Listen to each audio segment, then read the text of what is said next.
Hello and welcome back to yet another video on the Alejandro Hernandez podcast. And today I'm going to be giving you guys my official NFL 2025 mock draft. And I'm going to have no trades in this draft, just simply each team drafting from their position.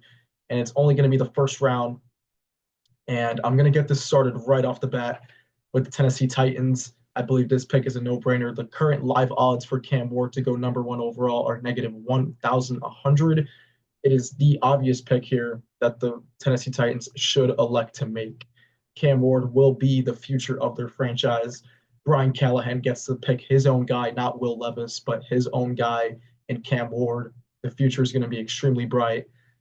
From speaking from like personal experience, this guy's the real deal. I went to 4 games this year, including the legendary Virginia Tech game. Cam Ward's the real deal. I'm just going to head out and say it. He is the real deal. Initially, I wanted the Giants to tank to get him, but they went ahead and beat the Colts 45-33 in week 17, I believe it was. So they missed out on the opportunity to take this man. But Cam Ward is the future of the Tennessee Titans franchise, and I believe they know it, and they will go ahead and make the selection with confidence. Cam Ward is the number one overall pick, and without a doubt, the most talented quarterback of this class. Now moving on to number 2 overall, you have the Cleveland Browns. They cannot go wrong with either Abdul Carter or Travis Hunter. Each player is a generational prospect, and I believe the Browns will elect to go Abdul Carter with number 2 overall, pair him up with Myles Garrett. The pick would have made even more sense had they elected to trade away Myles Garrett, but they now just extended him to a 4-year, $160 million contract, $40 million a year. However, I believe it does not hurt to pair him up with a generational prospect like Abdul Carter and just cause absolute nightmares for every team that you face going forward on their offensive line. You now have Myles Garrett on one edge, Abdul Carter on the other. This pick makes a lot of sense. You can't go wrong with it. I also would not be surprised at all if they elect to go Travis Hunter. However, I think Abdul Carter is the pick here for the Cleveland Browns. He is an absolute monster on the defensive side of the ball. Now you bring the Giants here at number 3 overall. I had been set in stone on them drafting Shedeur Sanders for weeks now. I thought it made a ton of sense. The moves that Joe Schoen was making was indicating that they were getting ready to select Shedeur Sanders. However, now you bring in Russell Wilson on a 1-year of $21 million contract, 10 million, or I believe it's 10 or 11 million guaranteed, which now completely takes Shedeur Sanders out of the question here at number 3 overall. At least I would like to think so. It wouldn't make sense having 4 quarterbacks under contract on the roster in Russ, Jameis, and Tommy DeVito, and now you throw in Shedeur. That would just make no sense. I believe that move by Joe Schoen was indicating we are going to bring in Russ to win now, and we are preparing to draft a quarterback in 2026, which is what I suggested in my Giants rebuild video, that they tank for Arch Manning next year. And it looks like they're going to be doing something along those lines. However, they still want to keep their jobs, Brian Daboll and Joe Schoen, so they bring in Russell Wilson to kind of guide their offense in 2025. Now let's get to the actual selection. With now Shedeur Sanders being out of the picture, the no-brainer selection here is Travis Hunter at number 3 overall. He will play a factor on both sides of the ball. He will complement Malik Nabers at receiver, along with Wan'Dale Robinson and Darius Slayton. And on the defensive side of the ball, Joe Schoen already added Javon Holland and Paulson Adebo. Now you bring in Travis Hunter. So you already had one of the scariest defensive lines in Dexter Lawrence, Brian Burns, and Kayvon Thibodeau. And we also signed a former Dallas Cowboy interior D lineman who's pretty good. Blanking on his name right now. It's not important. Now, speaking about the secondary, you have Paulson Adebo, cornerback 1, Travis Hunter, cornerback 2, Drew Phillips in the slot. That would relegate Deonte Banks, our former first-round pick, to cornerback 4, which is not ideal, but he had a very poor 2024 season, so them going Travis Hunter here is obviously an immediate upgrade. Now we're extremely deep at corner. We're good at safety with Tyler Nubin. Our secondary is immediately one of the best young units in the NFL. You got Tyler Nubin, Javon Holland, Travis Hunter, Paulson Adebo, Drew Phillips. That is insane to pair up with that defensive line, Bobby Okereke, Micah McFadden. The Giants are in the conversation for, without a doubt, on paper, a top 5 NFL defense with the selection of Travis Hunter. And I love it. I love the fit. I love the pick. Travis Hunter kind of matches the New York energy. He's going to be a star in New York. And I'm excited, especially if we make this pick, which I believe we will. Now, enough Giants talk. Let's move on to the Patriots at 4. Obviously, the Patriots are praying that one of Abdul Carter and Travis Hunter falls to them at fourth overall. But now with Shedeur Sanders being out of the question for New York, it leaves now the Patriots, the only direction they can go is offensive line. You look who's on the board. Will Campbell is the selection here for New England. It's kind of a no-brainer of a pick. You need guys to protect Drake May. You brought in Morgan Moses from the Jets at right tackle. You have a vacancy at left tackle that needs to be filled. You need a blindside protector for Drake May. Will Campbell is that guy. He was excellent at LSU, and I believe he's without a doubt the best tackle in this class. Although it could be viewed as a reach, I believe New England has to make the selection at number 4, given that Hunter and Carter are off the board. Now you look at the Jacksonville Jaguars at 5 overall. People are kind of overthinking this pick. I believe it's very simple. You go Mason Graham. You have Josh Allen and Trayvon Walker at both edges. I've seen some people mocking Jalon Walker at number 5 overall. That wouldn't make any sense. It would serve as a rotational pass rush, but you have more pressing needs on your defensive line, and that is your interior. You didn't, if as Jacksonville, you did not address your interior offensive line in free agency. Mason Graham is without a doubt the pick that makes the most perfect sense for the Jaguars here at number 5 overall. They elect to go Mason Graham. Now, with the Las Vegas Raiders at 6, a lot of people had Ashton Jeanty mocked to the Raiders. I had Ashton Jeanty mocked to the Raiders prior to the Russell Wilson news. Now, Shedeur Sanders is on the board. You traded a third-round pick for Geno Smith, and now he's only entering the final year of his contract, which means that he will not be under contract in 2026, which will once again, you'll have a need at quarterback. I believe you go ahead and get ahead of that problem. You draft Shedeur Sanders here. You sit him behind Geno Smith for 1 year, have him learn the offense, develop with a proven veteran quarterback in Geno Smith, have him sit behind him. We've seen this happen with many quarterbacks in the past. Jordan Love sitting behind Aaron Rodgers, Patrick Mahomes sitting behind Alex Smith. I believe it's another case here with Shedeur Sanders. Although he is pro ready, I believe Geno Smith right now today is the better quarterback. And the Raiders plan for their future and select Shedeur Sanders at 6 overall. Now the New York Jets at number 7. You have Will Campbell off the board. I believe the next best available tackle is Armand Membou, who will be the selection here for the New York Jets. You drafted Ola Fashanu last year in the first round. The previous year, you drafted Elijah Vera Tucker. This year, you're going to go Armand Membou. So you're going to go offensive line 3 straight years. You've seen the blueprint that the Philadelphia Eagles have set in play, which is get a dominant offensive line, get a dominant defensive line, and you continue to build an extremely talented young core on your offensive line here with Armand Membou, who will immediately slot in at right tackle and be a starter for you at tackle. Immediate plug-and-play starter. Get some guys to protect Justin Fields. Get an offensive line that will block well for Breece Hall in the run game and Braylon Allen. And you also have Garrett Wilson in the receiving game. The Jets will now have an extremely young core that I believe is a sneaky team. I know we say this every year with the Jets, but they have loads of young talent. If Justin Fields cannot put it all together and become a franchise quarterback with this much talent in front of him, then it's just safe to say he's a bust. Flat and simple, he's a bust if he cannot produce with the talent that the Jets will be putting around him. And Aaron Glenn now is his head coach. Armand Membou's the pick at 7 to the Jets. Now the Panthers at 8. Initially, I was leaning towards them selecting Tyrell McMillan, the top wide receiver in this class.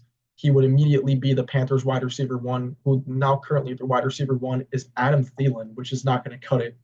But here with the Panthers at 8, I have them selecting the next available edge in the class in Jalon Walker out of Georgia. He is by far the, outside of Abdul Carter, I believe he's the best edge rusher in this class. Excuse me. He's the best edge rusher in this class without a doubt outside of Abdul Carter. He will fill an immediate need on the Panthers defensive line. They were one of the worst teams at getting to the quarterback last season. They have they have a non-existent edge rush. They brought in a couple of interior D linemen. They missed out on Milton Williams, so they need to address their defensive line. They do that with a versatile prospect like Jalon Walker, who can play off ball. He can be a blitzing linebacker on third down. He can be an edge rusher. He's just so versatile. He will fill tons of needs on your defense, and he'll be an explosive playmaker. Jalon Walker is the pick for the Panthers here at 8th overall. Now moving on to the Saints here at 9.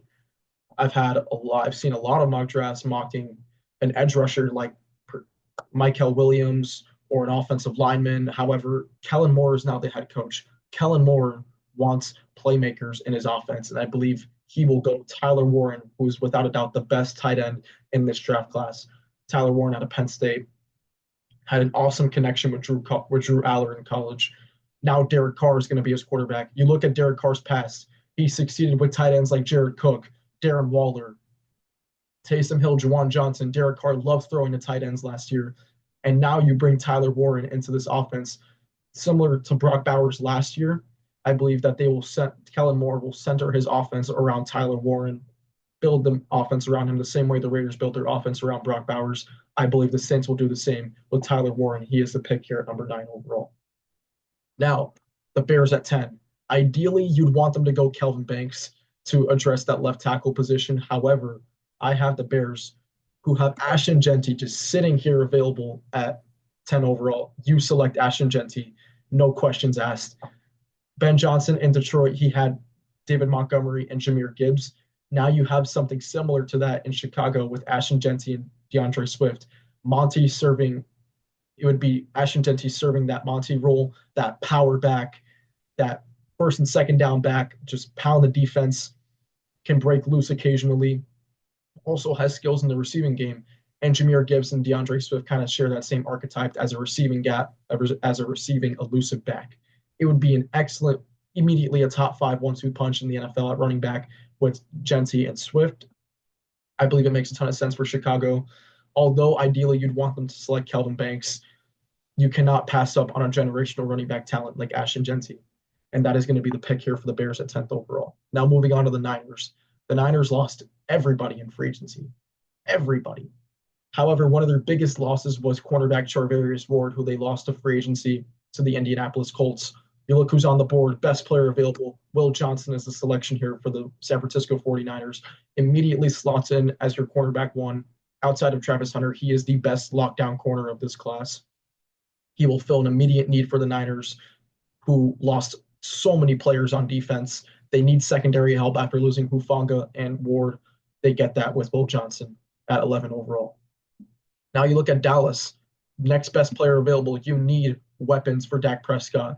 You look who's on the board, the best available receiver outside of Travis Hunter. Tetairoa McMillan is the selection here for the Dallas Cowboys. And I believe it gives them a nice compliment to CeeDee Lamb. CeeDee Lamb got double teamed all the time last year. They need a complementary receiver. Right now, they're receiving core CeeDee Lamb and friends. They need another guy in that offense to take some of the heat off CeeDee Lamb and give Dak Prescott another option. And you saw Dak Prescott earlier in his career. He succeeded with Dez Bryant, a big-bodied receiver who can go up and catch jump balls. That is the type of player you're getting in Tetairoa McMillan. He reminds me of Drake London, who was the first receiver off the board 2 years ago. When Drake London went to the Falcons, they're kind of big-bodied, good route runners, and elusive players. I believe Tetairoa McMillan shares that same archetype as Drake London, and he will be an excellent complement to CeeDee Lamb's skill set and that Dallas offense. That is the pick here at 12 overall for the Dallas Cowboys. Now you look down the board at the Miami Dolphins, who need offensive line help badly. They lost Teron Armstead. They're expected to move Patrick Paul, a young left tackle they drafted 2 years ago or a year ago. They're going to slot him in at left tackle. They brought back Liam Eichenberg, who is pretty mid, if you ask me. They brought in James Daniels from Pittsburgh. However, I don't think that's going to cut it. You look at the next available interior offensive lineman, and that player is Tyler Booker. Their GM is notorious for drafting Alabama players in the first round. Jalen Waddle years ago. Minkah Fitzpatrick, he loves his Alabama players. Tyler Booker slots into this offensive line perfectly. He's an immediate plug-and-play starter at guard, and that is a selection here for the Miami Dolphins, who get some pass protection for Tua Tagovailoa. Now you look at the Colts here. Tyler Warren's off the board. You need to fill that need at tight end. Luckily for you, this is an extremely deep tight end class and a very talented tight end class. And you have Colston Loveland on the board. You select him here at 14th overall. Loveland was kind of held back by poor quarterback play in Michigan this past year. He had J.J. McCarthy in the previous year. He's an excellent run-after-catch tight end. Kind of reminds me of George Kittle's skill set coming out of Iowa. He's a good blocker, great receiver, great route runner. Has all the tools and will immediately fill in as the Colts' weapon on offense, along with Michael Pittman, Josh Downs, Adonai Mitchell, Jonathan Taylor. They have the weapons in place for Anthony Richardson. If he cannot get it together in 2025, This is his make or break season. He needs to pull it together. And I believe Colson Loveland will help him do that. The Colts go ahead and address their biggest need on offense, which is tight end. Now looking at the Atlanta Falcons at 15, you look at the next available edge rusher. Shamar Stewart is that player who absolutely crushed the combine, which is why he has skyrocketed up draft boards despite not having as productive of a college career. He only had 4.5 sacks in college. Now he completely knocked the combine out of the park, was one of the fastest edge rushers, biggest broad jump. He was absolutely incredible at the combine and the Senior Bowl. I believe the Falcons take a chance on him here. Their biggest need is their edge rush. They have to address that. They go Shamar Stewart, who's kind of a high risk, high reward player. The reward being his athleticism and him being a raw prospect. He kind of puts it together. They lost Grady Jarrett. Matthew Judon has regressed. They need an edge rusher, and they get that in Shamar Stewart. Now the Cardinals at 16, they need offensive line help. You see guard is one of their biggest needs. You have Tyler Booker off the board. I believe the best available guard left on the board is Gray Zabel out of North Dakota State, who had an excellent Senior Bowl, which is what has seen him climb up draft boards. He has flexibility to play both guard and tackle, and that's a flexibility that Arizona is going to love out of him. He can play both guard and tackle. He will immediately be a plug-and-play starter on that Arizona offensive line, which is why I have him going to the Cardinals at 16th overall. Now you have the Bengals here at 17th overall. Trey Hendrickson, it's kind of the same situation with the Browns and how they re-sign Myles Garrett and then go ahead and draft Abdul Carter. I believe the Bengals will do the same. Their biggest need is edge rush, considering that Sam Hubbard retired to take care of his family and his physical well-being. He retired, so now they have a pending need at edge rusher. You look at the next available edge, that is Mykel Williams out of Georgia, and that is the pick here for the Bengals. They get someone opposite of Trey Hendrickson. Trey Hendrickson was setting records last year. He led the league in sacks, and on top of that, he accounted for a huge percentage of the Bengals' team sacks overall. So there was no one outside of Trey Hendrickson getting to the quarterback for the Bengals, so they need someone opposite of him to help him do that, and Mykel Williams is the perfect prospect to go ahead and slot into that Cincinnati defense, who will be an immediate impact player. Now you look at the Seahawks here at 18. They bring in Sam Darnold. They bring in Cooper Kupp. They get rid of Geno Smith, get rid of DK Metcalf. There's been a lot of turnover. However, the one need that has still not been addressed is their offensive line. Look at their two biggest needs, guard and tackle. You look at who's on the board. Kelvin Banks is a no-brainer pick here. The Seahawks are going to be extremely lucky if Kelvin Banks falls to them at 18th overall, and that is the pick here for the Seattle Seahawks. Kelvin Banks has all-pro caliber potential at tackle. He was one of the best tackles in his class out of Texas. He is a plug-and-play starter for this weak Seattle offensive line. They need to address it, and they do that with Kelvin Banks Jr. Now Tampa Bay at 19 overall. This is another no-brainer selection.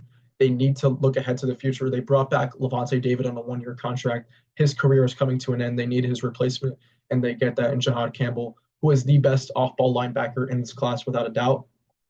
And Lavonte David will mentor him for a year, and he will eventually take over as that lead Mike linebacker in Tampa Bay.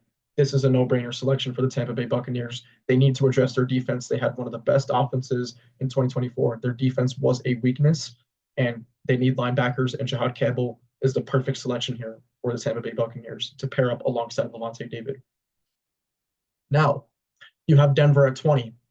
You can go one of two routes with this. You can go running back, wide receiver in the first and second round, or wide receiver, running back. I'm electing to go the route of wide receiver, running back, and the second best available wide receiver here, you have Matthew Golden falling to you at 20th overall. He is a perfect type of archetype player that will fit into Denver's offense. You look at who they have at receiver. Courtland Sutton's a big body jump ball receiver who doesn't necessarily have game-breaking speed. However, you look at Matthew Golden, he was the fastest 40-yard dash runner of the combine, running a 4.29. He's a speedster. He's great in the slot, great on the outside, can get open against man coverage. He is going to be an excellent pick here for the Broncos, who brought in Evan Ingram. And now you look at their offense, you have Courtland Sutton, Matthew Golden, Evan Ingram, Marvin Mims, Troy Franklin. You have a real offense now, and you can still go ahead and address running back in the second round. You look at the running backs on the board here. You're going to get so many options to pick from.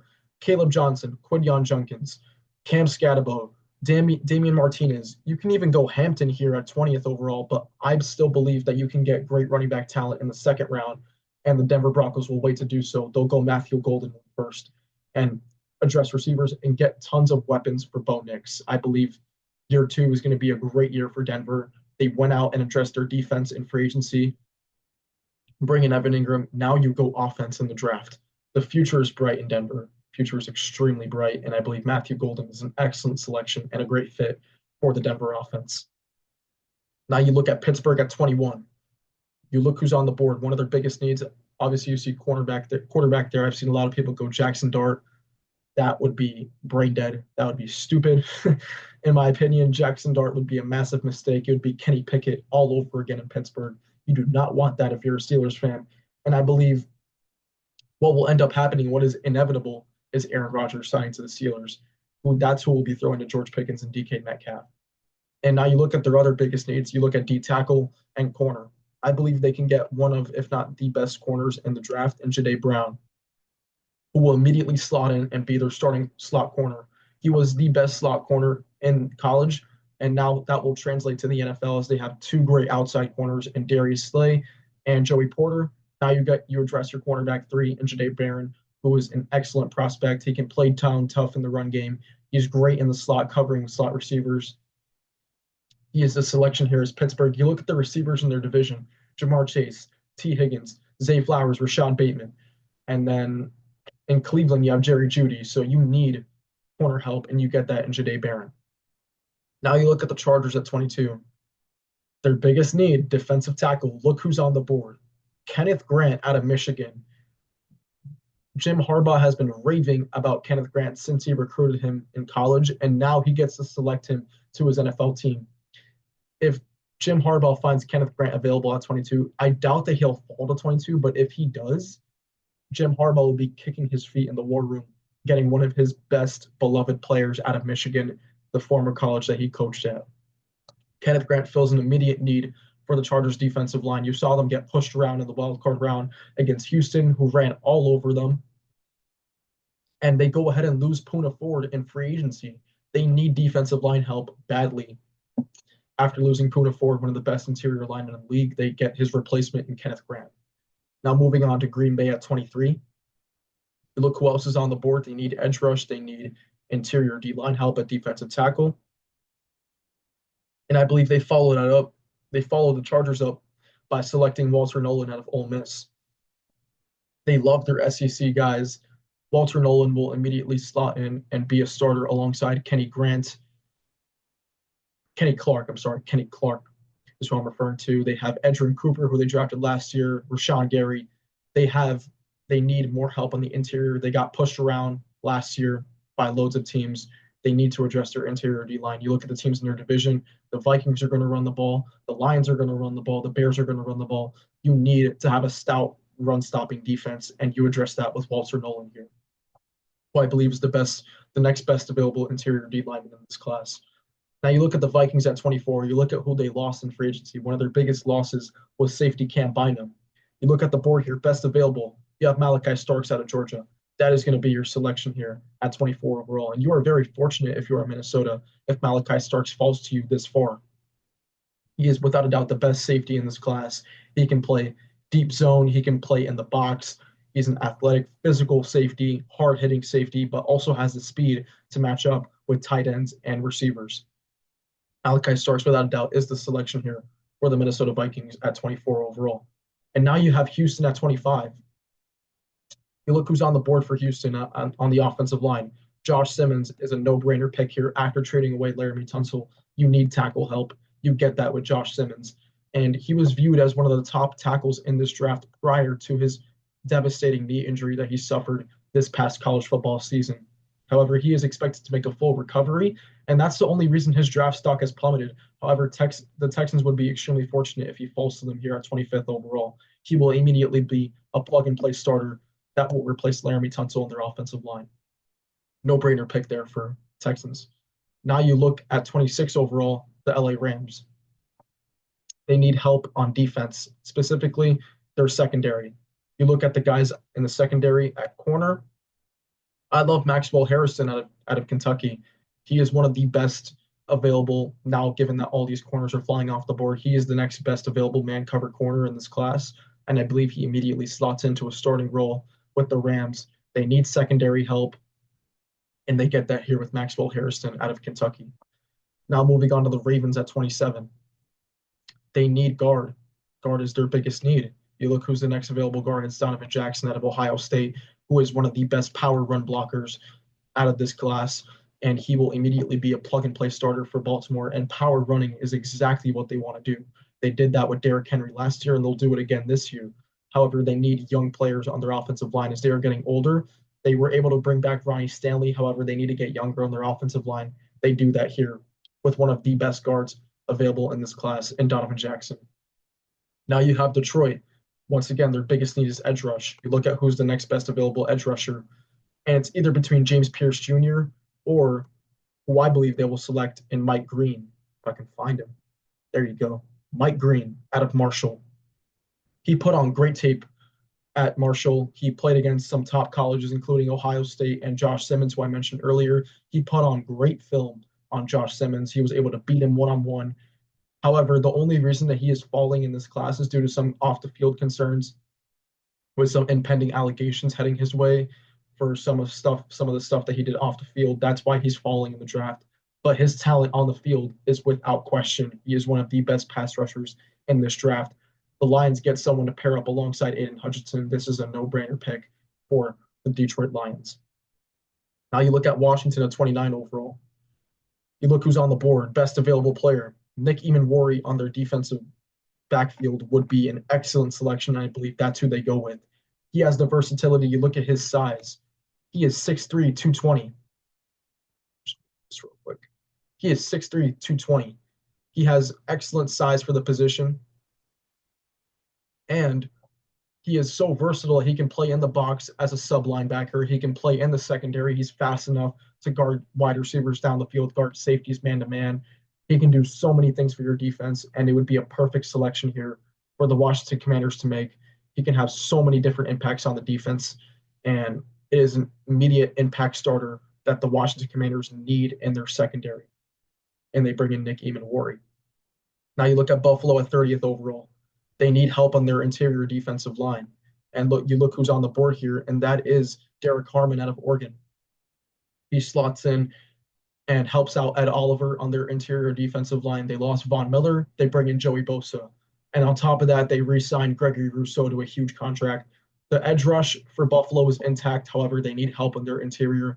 They get that with the next best available interior defensive lineman in Derek Harmon. Now you look at Kansas City at 31. You look at what happened to them in the Super Bowl. They got killed on the offensive line, and that is what they need to address here. And they do that with offensive tackle out of Oregon, once again, Josh Conerly Jr. They need help at tackle. They have Jawan Taylor, who's getting older. His contract is going to expire in the next 2 years. They need help at tackle. They brought in a guy with the last name Moore. I'm not entirely sure why they brought him in as a replacement, as he's been a backup for the most of his career. They ended up trading for him. I don't believe that is a solidified starter at their left tackle, which is why they bring in Josh Conerly, who will most likely start for them at left tackle in 2025. They got killed in the offensive line. They lost Joe Thuney in free agency. They have Creed Humphrey. They franchise tagged Trey Smith. So they need to address offensive line, and they do that with Josh Conerly. Now you look at the Eagles at 32. Let's go to all. What do they need? Edge rush. Who's on the board? James Pierce Jr., who is without a doubt the most no-brainer pick for the Philadelphia Eagles, and they are laughing at the rest of the NFL. And the rest of the NFL has their hands on the back of their head, asking themselves, how the hell did we let James Pierce fall to them at 32 overall? The only reason that he has fallen in this draft is because of, once again, like Mike Green, he has character concerns. He's not a guy you'd really want in your locker room. However, the Eagles specialize in bringing in players with that kind of mindset. Jalen Carter had off the field issues. They love giving guys like that second chances. While the rest of the league will stay away from a guy like James Pierce, the Eagles say, bring him in. They lose Josh Sweat in free agency. They decide not to bring him back, and they get his replacement in James Pierce Jr., who is without a doubt a no-brainer selection here for the Philadelphia Eagles. scroll down here. And that is going to be it. That is my mock draft for this year. I love it. I've planned it out for a while, and I believe that every pick that I gave out makes a ton of sense. And I hope some of these picks are replicated in real life. For the Giants, I'd love Travis Hunter. He would be an immediate impact player on our offense and defense. And yeah, that is it for this video. Going forward, now that the offseason is kind of coming to an end in terms of we've gone past the 3 stages, we're entering the 3rd stage right now in the draft. But after the draft is over, what kind of content will I be releasing? I am going to be shifting towards the NBA, and I will be giving you guys more NBA content once the NBA playoffs come around. I will be doing predictions for playoff series and stuff like that. So I will be giving you guys those videos eventually. But until then, I'll see you guys next time.